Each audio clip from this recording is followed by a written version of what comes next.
Hi guys, maglilinis po ako ng kwarto ni mama, tsaka panoorin niyo po ako. Let's go! Wow! Tara! Yan guys, maglilinis po tayo. Kunting retouch lang kasi malinis na naman po siya. At tsaka medyo bilis-bilisan lang natin yung trabaho natin guys kasi marami pa akong pwedeng gagawin. At tsaka pagkatapos niyan lahat, pwede na din magpahinga at tsaka pwede na din ako matulog. Ayun guys, kunting ano na lang tayo muna kasi medyo makalat talaga siya, sobrang makalat. Pero okay lang yan guys kasi yan talaga yung gagawin natin. Yan, mga laruan niya ni baby, yung sa alaga ko. Ayan guys, at saka ang kalat talaga. Kaya kailangan linisan para pagdating madam mamaya, malinis na po yung kwarto niya. Yan, ano talaga dyan. Pasensya lang tayo kasi tayo yung tayo yung nangangamuhan. Dapat hindi tayo yung nasusunod, dapat sila. Kung ano man ang naging problema nyo sa pasensya lang.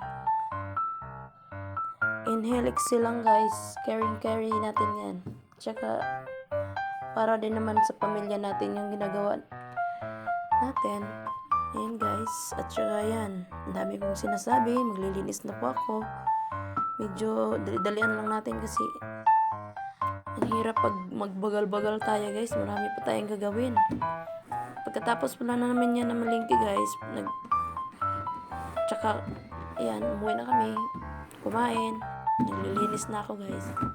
Para mamaya ready to sleep na si madam. At saka yung baby niya. Yan guys. Dinalian ko lang konti. Kunting dali lang para okay kayo.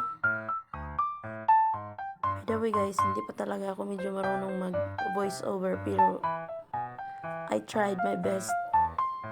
Kasi papasukin natin ang mundo ng Facebook. Charot. Ayan guys, parang ang dali lang naman yung linisan. Kunting lang, retouch lang. Ayan. Kunting linis-linis. Kasi nililisan ko na kahapon yan eh. Kaya sabi naman ni madam, okay lang kahit kunting retouch lang. Ayan, medyo hindi naman mahirap yung trabaho guys. Pero sobrang ko dyan guys, yung basang-basa kasi tapos namin kumain, nagugas muna ako ng plato, at saka nagwalis muna. Hanggang dyan, bye-bye. Dyan na lang.